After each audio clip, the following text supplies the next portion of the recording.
Hello watcher, welcome channel be the watcher. आ चुका है एक और नया latest episode of liar game, जो कि होने वाला है इसका एपिसोड नंबर 12। जिसने पिछले एपिसोड्स नहीं देखे हैं जाकर चैनल पे चेकआउट कर सकते हो, पूरी प्लेलिस्ट पड़ी हुई है। एंड अगर आप ऐसे ही और एनिमे एपिसोड्स हमारे चैनल पे देखना चाहते हो तो आपसे भी रिक्वेस्ट है, प्लीज सब्सक्राइब करिए, 2 सेकंड लगता है। एंड बेल आइकन को भी ऑन कर लेना ताकि नेक्स्ट एपिसोड आप तक सबसे पहले पहुंच पाए। अभी बढ़ते हैं एपिसोड की तरफ, जहाँ पे पिछले एपिसोड में हमको पता चल गया था कि एक नया गेम यहाँ पे स्टार्ट हो चुका है थर्ड राउंड के लिए, जो कि 2 कंट्री वाला गेम होने वाला है और इन लोग को स्मगलिंग करनी है और इन्वेस्टिगेशन करना है। जहाँ पे हमारे साइड के लोग, हाँ अब ये लोग हमारी साइड के लोग हो चुके हैं भाई। दूसरी पार्टी जो आती है, ये चश्मे वाला बंदा कह रहा होता है कि शायद हम लोग को जो है सावधान रहना पड़ेगा, क्योंकि हम में से कुछ लोग कोशिश तो कर सकते हैं 1 बिलियन जीतने का, लेकिन कुछ लोग जो है वो हमें हरवा भी सकते हैं। तो इसीलिए हमें अच्छे से अपना पहला स्मगलर चुनना पड़ेगा। जहाँ पे हर कोई बोल रहा होता है कि मैं अब जाऊंगा, मैं लास्ट में जाऊंगा, बट यूजी कहती है भाई हम लोग बहुत बुरे फंस चुके हैं अब। जहाँ पे अचानक से नाव आती है, बोलती है अरे तुम लोग मीटिंग कर रहे थे, सॉरी मैं थी नहीं। यूजी पूछती है लेकिन तुम थी कहाँ भाई? जहाँ पे नाव कहती है वो वॉशरूम गई थी। यूजी कहता है भाई तू मर्दों से बात करना नहीं आता तुझे? मतलब यूजी टेक्निकली यहाँ पे एक मैन है, बट उसने अटायर एक लड़की का ले रखा है। बहुत सारे लोग पूछ रहे थे ये यूजी लड़का है कि लड़की। यहाँ पे जो इसकी मांगा है या फिर इसकी शायद बुक है, उसके अंदर भी ऐसा ही डिपिक्शन है कि कहीं पर यूजी मेल है, कहीं पे फीमेल है, और एनिमे ने उसको एकदम सटली कर दिया, इसको बनाया है मेल और बॉडी दी है फीमेल की। वो हम लोग छोड़ते हैं, आगे बढ़ते हैं। जहाँ पर नाव को जानना होता है कि हमारी मीटिंग कहाँ तक पहुंची। यूजी बताती है कि ये सब लोग लड़ रहे हैं कि पहला स्मगलर कौन बनेगा, जिसपे नाव आगे जाके खड़ी हो जाती है, बोलती है कि मैं ही चली जाती हूँ सबसे पहले। जहाँ पे सब लोग पूछ रहे होते हैं तुझे डर नहीं लग रहा? नाव कहती है मेरे पास तो श्योर फायर एक प्लान आ चुका है। जहाँ पे लोग पूछते हैं लेकिन वो प्लान है क्या? जहाँ पे अपनी नाव बताती है अगर स्मगलर्स को जीतना है ना तो वो जो है एक भी कॉन्ट्राबैंड पैसे लेके ही ना आए। वाह जी वाह। सब लोग कहते हैं ये क्या है भाई? जिसमें नाव कहती है अरे सोचो तो तुम लोग, स्मगलर जब खाली ब्रीफकेस के साथ इंस्पेक्शन रूम में जाएगा और सामने वाले ने तुम्हें पास कर दिया और फिर पता चलता है तुम्हारे पास तो पैसे भी नहीं है, तो तुम जो है यहाँ पे कुछ मनी लूज नहीं करोगे। अगर किसी हालत में इंस्पेक्टर को लगा कि तुम पे डाउट करना चाहिए तो उसने तुम पे डाउट भी कर दिया और उसने कहा कि तुम्हारे पास पूरे 100 मिलियन है मान लो, और चेक करने पे ब्रीफकेस में कुछ नहीं होगा, उसके बाद भी स्मगलर जीत जाएगा और उसको आधे पैसे जो कि 50 मिलियन होंगे वो मिल जाएंगे एज अ कंपनसेशन। तो अगर स्मगलर कुछ नहीं लाता है और इंस्पेक्टर से पास करता है तो चलो कोई कुछ नहीं हारा, लेकिन अगर स्मगलर डाउट करता है तो हमें आधे पैसे मिल जाएंगे डाउट हुए मनी के। लेकिन सब लोग जो है अजीब सा ही रिएक्ट कर रहे होते हैं, मतलब नाव के अकॉर्डिंग रिएक्ट नहीं कर रहे होते हैं। जहाँ पे नाव आक्यामा से पूछती है अरे आक्यामा मेरे प्लान में कोई दिक्कत है क्या? जहाँ पे आक्यामा कहता है अरे इतना मत सोचो, इन लोग के रिएक्शन को भूल जाओ, और हाँ मैं चाहता हूँ कि तुम जो कंट्री ऑफ नाइट के मेंबर्स है ना उन पे अच्छे से ध्यान रखो, उनको अच्छे से ऑब्जर्व करो। जिसके बाद हमारे यहाँ पे लीरो आता है, हमारा अपना डीलर, जो कि कहता है चलो गेम को फिर शुरू करते हैं। जहाँ पे स्मगलर को अब जो है बताई गई पाथ को फॉलो करते हुए इंस्पेक्शन रूम की तरफ बढ़ना है। जहाँ पे नाव को जाना होता है तो नाव को पता होता है कि उसे जो है पहले तो कॉरिडोर की तरफ जाना है और एलिवेटर लेके उसे जो है एक फ्लोर ऊपर जाना है। वहां से आगे बढ़ते हुए बॉर्डर को क्रॉस करेगी और एटीएम तक पहुंच के वहां से कंट्री ऑफ नाइट के एटीएम से पैसे निकालेगी। पर नाव को यहाँ पे 1 भी रुपए लेने नहीं है तो उसका ब्रीफकेस खाली ही रहेगा, लेकिन नाव को दिखाना पड़ेगा जैसे कि ये फुल है। जिसके बाद नाव ब्रीफकेस लेके एलिवेटर के पास जाएगी और जो है यहाँ पर वो एक फ्लोर नीचे जाएगी और वहां से बढ़ेगी इंस्पेक्शन रूम की तरफ। जहाँ पे नाव इंस्पेक्शन रूम में पहुंचती है, लेकिन ऐसा एक्ट कर रही होती है कि उसका बैग बहुत ज्यादा भारी है। जहाँ पे हमारे बाकी मेंबर्स देख पाते हैं कि अरे यार हम लोग तो इंस्पेक्शन रूम को देख सकते हैं यहाँ से। जहाँ पे नाव कुछ ज्यादा ही ओवर एक्टिंग कर दे रही होती है कि बैग बहुत ज्यादा भारी है, जिसपे यूजी का तो मुंह बन गया होता है कि ये लड़की यार एक्टिंग भी नहीं कर पा रही है यार। जिसके बाद इंस्पेक्शन रूम में एक बंदा बैठा होता है कंट्री ऑफ नाइट का, एंड वो बहुत ही गौर से देखे जा रहा होता है अपने नाव को। जहाँ पे वो रेड बटन को प्रेस करके नाव को पास कर देता है। जहाँ पे अपना जो दूसरा डीलर होता है नीरिको, वो जो काइंड ऑफ कमेंट्री कर रहा होता है कि कैसे जो है यहाँ पे इंस्पेक्टर ने इस चीज को पास कर दिया है। अब जो है ब्रीफकेस खोल के देखा जाएगा कि आखिरकार नाव लेके क्या आ रही है, बट यहाँ पे नाव कुछ नहीं लेके नहीं आई है। फाइनली ये कंट्री ऑफ नाइट के इंस्पेक्टर ने अच्छा काम किया। जहाँ से यहाँ पे सीन कट होता है, नाव वापस पहुंच जाती है। नाव बोलती है पता नहीं कैसे यार वो जान गया। जब यूजी बताती है अरे यार ये खाली ब्रीफकेस वाला टैक्टिक्स ना कोई भी आसानी से समझ जाएगा यार, बहुत ही सिंपल आइडिया है इस गेम का ये। इसका मतलब ये है कि कंट्री ऑफ नाइट के प्लेयर्स ने इस आइडिया को ऑलरेडी कंसीडर कर रखा है, इसीलिए उसने तुम्हें पास कर दिया नाव, और इसमें तुम्हारे ना ओवर एक्टिंग की कोई बात नहीं है, उन्हें पहले से पता था। जब यूजी को लगता है कि सामने वाले भी जाके यहाँ पर सेम स्ट्रेटेजी अपनाने वाले हैं, क्योंकि इस प्लान में पैसा आएगा बट जाएगा नहीं। बट आक्यामा कहता है कि भाई ये चीज हम लोग हमेशा के लिए थोड़ी करते रह सकते हैं। जहाँ यूजी कहती है सही कह रहे हो यार, वैसे भी हमें सिर्फ 50 राउंड्स मिले हैं, जहाँ पे इतने पैसे हैं कि लगभग 27 राउंड्स तो लग जाएंगे पैसे को रिकवर करने में। तो इसलिए यूजी का मानना होता है कि शुरू के 4-5 राउंड ना हम बस उन्हें देखते हैं और कुछ जो है उनसे निकलवाने की कोशिश करते हैं पैसा, और मुझे लगता है कि वो 6वें राउंड से अपना मूव करना चालू करेंगे। जिसके बाद इनका फिर से नाटक चालू हो जाता है कि मैं इंस्पेक्टर बनूंगा। जिसके बाद अनाउंसमेंट होती है कि कंट्री ऑफ डे के इंस्पेक्टर को जाके इंस्पेक्शन रूम में वेट करना है। अब जहाँ पे हमारे नीरको और लीरो जो है बात कर रहे होते आपस में कि यार ये लोग ना वही प्रेडिक्टेड, या फिर हम लोग को पता था कि ये लोग ऐसा ही करेंगे। देन सीन चेंज होता है इंस्पेक्शन रूम की तरफ। हमारा बिखरे बाल वाला बंदा यहाँ पे बैठा हुआ होता है, उसके सामने दूसरी कंट्री का बंदा आता है जो कि अपने बॉक्स को रखता है, और ये बंदा यहाँ पे काइंड ऑफ कंफर्म हो जाता है कि ये बॉक्स तो खाली है यार, ये इतनी एक्टिंग क्यों कर रहा है। जहाँ पे अपना जो बंदा होता है वो तुरंत के तुरंत रेड बटन प्रेस कर देता है और बोलता है कि पास करते हैं हम इसे। जहाँ फिर से कमेंट्री स्टार्ट होती है, यहाँ पर पास कर दिया गया है कंट्री ऑफ डे के मेंबर्स के द्वारा। अब देखते हैं ब्रीफकेस में आखिरकार कितना पैसा है, और पता चलता है कि यहाँ पर है इस ब्रीफकेस के अंदर पूरे के पूरे 100 मिलियन। अब ये देखने के बाद सबकी होश उड़ चुके होते हैं, सबके होश उड़ चुके होते हैं, हर कोई सरप्राइज होता है। और यहाँ पे सक्सेसफुली जो कंट्री ऑफ नाइट ने 100 मिलियन कॉन्ट्राबैंड कैश को स्मगल कर लिया है, जिसपे अपना जो लीरो होता है ना वो भी यहाँ पे तारीफ कर रहा होता है कि भाई यार इन लोगों ने तो भाई बड़ी आसानी से 100 मिलियन ले लिए यार, क्या ये तुम्हारे और ये क्या तुम्हारी योकोया की प्लानिंग हो सकती है। जहाँ पे निरिको बोलता है अरे मैं तुम्हें बताया नहीं, जो हमारा योकोया है उससे भाई डरने वाला आदमी है वो। जहाँ पे अपना ये बिखरे बाल वाला बंदा आता है वापस, कहता है कि माफ कर देना गाइस, मुझे पता नहीं था कि उसमें 100 मिलियन है। यूजी तो भाई उसको पेलने के लिए जा रही होती है। जहाँ पे येलो बाल वाला बंदा आता है, कहता है अरे यूजी रुक जा यार, तूने कहा था कि यार वो लोग हमारी ही टेक्निक अपनाने वाले हैं कुछ राउंड तक। जिसको आकियामा इन लोग को शांत कराता है और कहता है कि भाई इसका मतलब हमारा जो अगला कदम होगा ना बहुत ज्यादा क्रूशल होने वाला है और हम लोग को अब सीरियस होना पड़ेगा कि हमें एटीएम से पैसे कैसे निकाले जाए। जिसके बाद ये लोग रॉक पेपर सीजर खेलते हैं कि अगला कौन जाएगा स्मगलर, जिसमें हमारे चश्मे वाले बंदे का नाम आता है। जहाँ पे चश्मे वाला बंदा एटीएम पहुंच जाता है पैसे निकालने के लिए, बट वो बहुत ज्यादा घबराया हुआ होता है और हमारे लोग यही सोच रहे होते हैं उस बंदे ने कितने पैसे निकाले होंगे, और इन लोग को भी यही लग रहा होता है कि शायद इस बार हम लोग 100 मिलियन ला सकें। उन्हीं का टैक्टिक उन पे ही यूज करते हुए फिर से हम लोग इंस्पेक्शन रूम में पहुंचते हैं। सामने जो है कंट्री ऑफ नाइट का बंदा बैठा होता है एंड वो भी यहाँ पर अपने जजमेंट में इस चीज को पास कर देता है। तो चलिए ब्रीफकेस में देखते हैं आखिरकार कितने पैसे हैं, लेकिन यहाँ तो ब्रीफकेस खाली है। कंट्री ऑफ नाइट ने फिर से इन्हें पकड़ लिया। जहाँ पे अपने चश्मे वाला बंदा वापस आता है, कहता है अरे यार मुझे लगा था कि यार वो डाउट करेगा, बट यूजी भाई आते ही उसको एक घूसन पेल देती है। जिसपे अपना जो निरिको होता है ना, इन लोगों के बिहेवियर पे आपस में जो ये लड़ रहे होते हैं उस पर बड़ा मजे ले रहा होता है, बड़ा हंस रहा होता है। और यहाँ पे अपने निरिको बताता भी है ना कि चश्मे वाला बंदा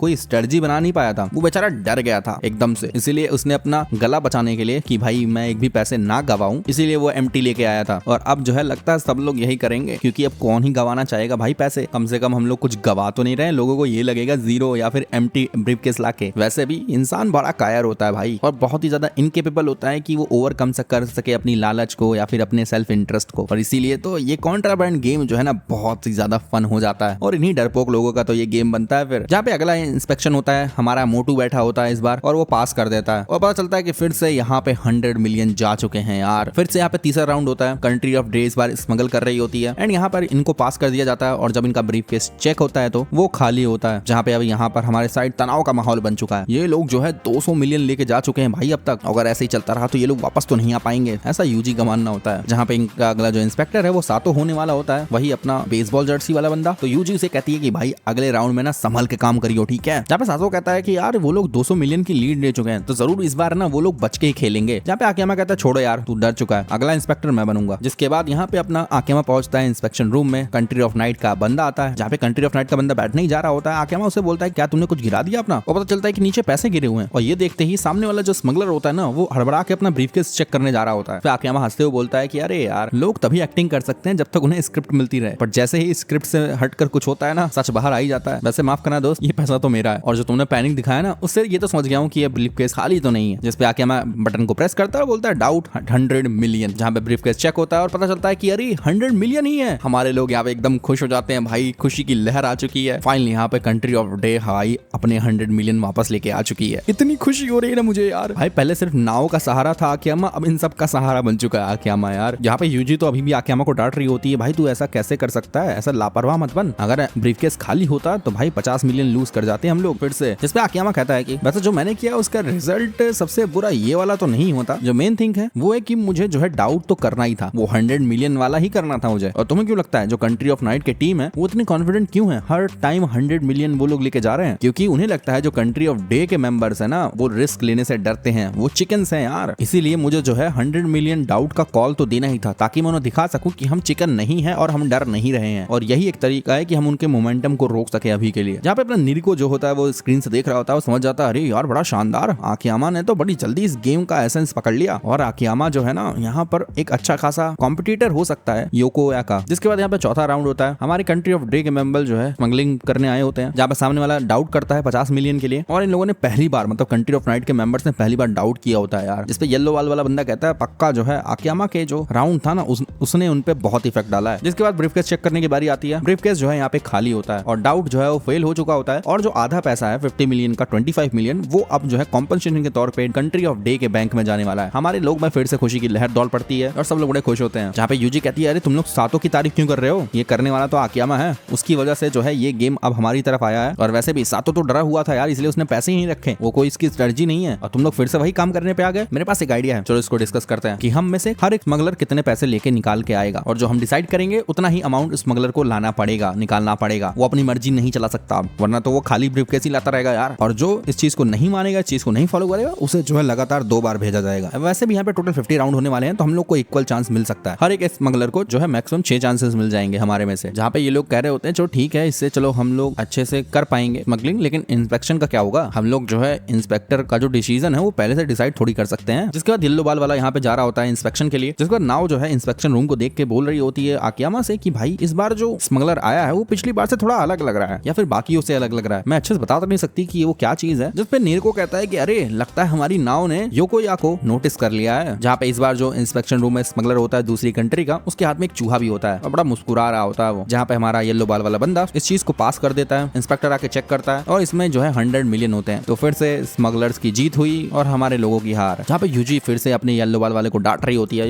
येलो बाल वाला कहता है कि मैंने पूरा टाइम इसलिए लिया क्योंकि मुझे समझ ही नहीं आ रहा था यार कि बंदा सामने वाला क्या है, और फिर इतना सोचने के बाद मुझे लगा कि ब्रीफकेस खाली ही होगा, इसलिए मैंने पास कर दिया। जहाँ पे यूजी कहती है फिर से तुम लोग यार सेफ खेलने लग गए क्यों? जहाँ पे नाव यूजी को शांत कराती है और येलो बाल वाले से पूछती है कि लेकिन तुम लोगों ने इंस्पेक्शन रूम में बात क्या किया, ये बताओगे मुझे? जहाँ पे अपना येलो बाल वाला कहता है कि मैंने ही उससे कुछ क्वेश्चन पूछे थे और सोचा था उसे ट्रिक कर दूंगा मैं। यहाँ पे नाव पूछती है तुम्हें कुछ अलग लगा, कुछ डिफरेंट फील हुआ उस बंदे से? जहाँ पे अपना येलो बाल वाला कहता है कि यार मैंने कोशिश तो की कि मैं उसके थ्रू देख सकूं, बट मैं समझ नहीं पाया उस बंदे को, शायद वो बहुत ज्यादा स्ट्रॉन्ग प्लेयर है। यहाँ पे यूजी कहती है अरे यार बस तू उसकी इसीलिए तारीफ कर रहा है ना ताकि तू डरपोक ना लगे। जिसके बाद येलो बाल वाले और यूजी में लड़ाई हो जाती है। तो अपना येलो बाल वाला कहता है कि तू ही चली जाना अगली बार। जिस पे अपनी यूजी कहती है हाँ मैं जा रही हूँ और इस बार ना मैं जो है 50.01 मिलियन लेके आऊंगी। जहाँ पे येलो वाला पूछता है लेकिन इतना अजीब सा नंबर क्यों? जिस पे यूजी कहती है जो गेम हुआ है ना उस पर पहले सोचो, जितने भी इंस्पेक्टर गए हैं 5 लोगों ने उसमें से पास किया है और 2 लोगों ने डाउट किया है। अगर तुम सोचो तो लगभग लोग जो है यही 2 कॉल्स ले रहे हैं, और अगर जो है मैं 50.01 मिलियन कैरी करती हूँ और वो लोग जो है डाउट 100 मिलियन तो नहीं करेंगे, तो शायद यहाँ पे अपनी यूजी जीत जाए, ऐसा उसे लग रहा होता है। जहाँ पे बाकियों को ये अच्छा आइडिया लग रहा होता है। जहाँ पे आकियामा से पूछा जाता है तो आकियामा कहता है कि अरे ठीक है, अगर यूजी को ऐसा लग रहा है तो वो कर सकती है। जहाँ पे ये लोग देखते हैं कि अगला जो इंस्पेक्टर है वो तो वही बंदा है जो कि पिछले राउंड में आया था यार, मतलब अपना योकोया। जहाँ पे यूजी पैसे लेके आ चुकी होती है, वो उसके सामने बैठी होती है, यही सोच रही होती है कितना क्रीपी बंदा है यार, ये चूहे लेके क्यों घूम रहा है ये। जहाँ पे यूजी इस बंदे से इसका नाम पूछती है तो ये अपना नाम भी बताता है कि इसका नाम नोरिहिको योकोया है। जहाँ पे अपने योकोया को यूजी का पहले से ही नाम पता होता है। जहाँ पे योकोया बताता है कि वो एक साइकिक है और वो कुछ भी कर सकता है, और जो उसकी स्पेशलिटी है वो है लोगों के अंदर तक पहुंच जाना। और योकोया बताता है कि भाई वो ब्रीफकेस के अंदर देख पा रहा है कि उसमें क्या है। जिसपे यूजी तो हंसने लग जाती है और वो तो कह भी देती है चल ठीक है ऐसा है तो गेस कर ले। और जिसके बाद भाई साहब योको रेड बटन प्रेस करता है और बोलता है कि डाउट 50.01 मिलियन। भाई साहब यूजी की फट के 4 हो जाती है, ब्रीफकेस खोला जाता है और पैसे तो उतने ही होते हैं। और भाई ये सब के लिए बहुत ज्यादा शॉकिंग होता है यार। यूजी सोच रही होती है आखिरकार ये बंदा है कौन, और बाकी लोग अब यूजी को डांट रहे होते हैं। जब तक यूजी सबको डांट रही थी अब तक अब उसे डांट पड़ रही है। जहाँ पर यूजी ये भी बताती है कि सामने वाला जो योकोया था ना उसने ये बोला कि वो लोगों के अंदर देख सकता है या फिर चीजों के अंदर देख सकता है, उसकी ये स्पेशलिटी है जिसको सब लोग जो है डाउट ही दिखा रहे होते हैं, सब लोग मजा ही ले रहे थे इस बार। जिसके बाद अगली इंस्पेक्टर अपनी नाव बनती है और वो पास करती है और केस एम्प्टी होता है। जहाँ पे इस बार लोगों को जो है भरोसा हो रहा होता है कि शायद योकोया वाला बंदा जो है उसने सही कहा है अपनी स्पेशलिटी के बारे में। जिसके बाद ये लोग फिर से देखते हैं कि अगला इंस्पेक्टर योकोया होने वाला है और लगता है जो उसकी स्पेशलिटी है ना उसकी वजह से ही उसके जो टीम वाले हैं उसे एज अ इंस्पेक्टर भेजे जा रहे हैं। जहाँ पे अपना बिखरे बाल वाला बंदा बोलता है कि अगला तो मुझे स्मगल करना है, बताओ यूजी कितना करूं। जहाँ पे यूजी डाउट दिखा रही होती है कितना वो बोले। जहाँ पे योकोया इस बार हंस रहा होता है, बोलता है कि अरे यार तुम लोग जो है पिछली बार से थोड़ा सा ही पैसा ज्यादा बढ़ा के लेके आए हो। जिसके बाद तो भाई साहब यहाँ पे ये बंदा फिर से खेल जाता है और बोलता है कि डाउट 50.02 मिलियन, और बैक चेक करने पता चलता है कि हाँ भाई इतने ही पैसे थे। जिसके बाद पता चलता है कि योकोया तो एकदम अनस्टॉपेबल हो चुका था भाई, सबके लाए हुए पैसे एकदम अच्छे से डाउट कर रहा होता है, जैसे कि 90.01 मिलियन। और अब पूरे 7 राउंड हो चुके होते हैं और उसी के दौरान जो टोटल कंट्री ऑफ नाइट के पास अब 490.4 मिलियन होते हैं, मतलब 04। और जो कंट्री ऑफ डे है अब उसका सिर्फ जो बचे हैं 125 मिलियन ही बचे हैं। योकोया की वजह से सामने वाली टीम ने अच्छी खासी लीड ले रही है। जिसके बाद पूछा जाता है कि अगला कौन होगा, तो आकियामा खुद से खड़ा होता है ना, उससे कुछ प्लान के बारे में पूछिए तो आकियामा कहता है नहीं मेरे पास ऐसा कुछ प्लान नहीं है। यहाँ पे बाकी को लग रहा होता है कि यार आकियामा बेचारा हेल्पलेस हो चुका उस योकोया के सामने। जिसपे अपना जो बिखरे वाला बंदा होता है ना वो कहता है कि यार एक आइडिया है, अगर जब योकोया हमारा इंस्पेक्टर हो ना तो हम भाई स्मगल ही ना करें, हम लोग उस टाइम पे केस को बस खाली लेके आए। जिसमें नाव कहती हाँ यार अगर वो ब्रीफकेस के थ्रू देख भी पाया तो फिर भी वो हमें कुछ भी नुकसान नहीं पहुंचा पाएगा। जिसके बाद आकियामा पहुंचता है इंस्पेक्शन रूम में, उसके सामने योकोया होता है। जहाँ पे योकोया पहचान जाता है कि यार तुम ही तो हो जिसने पिछली बार हमारा 100 मिलियन रोक दिया था। जिसके बाद यहाँ पे अपना योकोया रेड बटन प्रेस करता है और बोलता है कि पास करो। जहाँ पे आकियामा ने खाली ब्रीफकेस ही लिया होता है। बाकी हमारे लोग तो बड़े परेशान होते हैं कि यार हम लोग का जीतने का मौका ही कुछ नहीं बन रहा है। हमारा येलो बाल वाला बंदा नेक्स्ट बंदा होता है जो कि इंस्पेक्ट करने के लिए जाने वाला है और वो कहता है कि मेरे पास कुछ प्लान है। जिसके बाद वो जाते ही कमरे में बोलता है कि डाउट 100 मिलियन। जिसके बाद ब्रीफकेस यहाँ पे चेंज चेंज होता है। वैसे ये डिसीजन सुन के तो अपने वाले साइड सारे के सारे ही परेशान हो चुके होते हैं, खासकर यूजी तो कहती है कि भाई अब वो लोग की लीड ना इतनी ज्यादा हो जाएगी हमसे कि क्या ही बताऊं। लेकिन पता चलता है कि यहाँ पे हमारे येलो बाल वाले ने सही गेस किया भाई, 100 मिलियन ही होते हैं इस बार। जहाँ पे इस बार अपने येलो बाल वाले के एकदम भाई साहब फुल्ली ताली बजा के एकदम स्वागत हो रहा होता है, और इस बार ये बंदा बड़ा जोश में होता है। जहाँ पे अपने येलो बाल वाला बताता है कि हम लोग जो है अब स्मगल करना छोड़ के अच्छे से इंस्पेक्ट करते हैं और अपना पैसा जाने से रोकते हैं। और ये सबको अच्छा आइडिया लग रहा होता है, क्योंकि सिर्फ स्मगल करना ही पैसा जमा करने का एक तरीका नहीं है, ये लोग जो है पैसा सीज भी कर सकते हैं। जब यूजी कहती है लेकिन हम लोग के पास भाई कोई ऐसा श्योर प्रूफ तरीका नहीं है कि हम लोग हर टाइम अच्छे से गेस कर सकें। जिस पे येलो बाल वाला कहता है मेरे पास इसका एक तरीका है जिससे हम लोग जान सकते हैं कि वो लोग कितने पैसे लेके आ रहे हैं। और इसी पे ये एपिसोड एंड हो जाता है। भाई ये थर्ड राउंड मुझे काफी ज्यादा पसंद आया यार, मतलब काफी ज्यादा इंगेजिंग था यार। और ये लोग कैसे हराएंगे इस चीज को मुझे कुछ नहीं समझ में आ रहा है भाई। और आकियामा तो भाई अपना कुछ कर भी नहीं पा रहा है। लेकिन मुझे इस राउंड्स का पैटर्न तो पता चल गया है कि ये लोग स्टार्टिंग में मर मुरा ही रहे होते हैं, आखिरी में आकियामा ही कुछ करता है। बट देखते हैं इस बार क्या होता है। बट ये सच में क्या कोई पावर है योकिया की कि वो बैग के थ्रू या ब्रीफकेस के थ्रू देख पा रहा है यार? मुझे तो इस पे डाउट है। बाकी तुम लोग बताना तुम लोग का एपिसोड कैसा लगा। अच्छा लगा तो प्लीज लाइक कर देना, चैनल पे नए हो सब्सक्राइब कर देना। मैं मिलता हूँ नेक्स्ट वीडियो के अंदर, तब तक के लिए बी द वॉचर।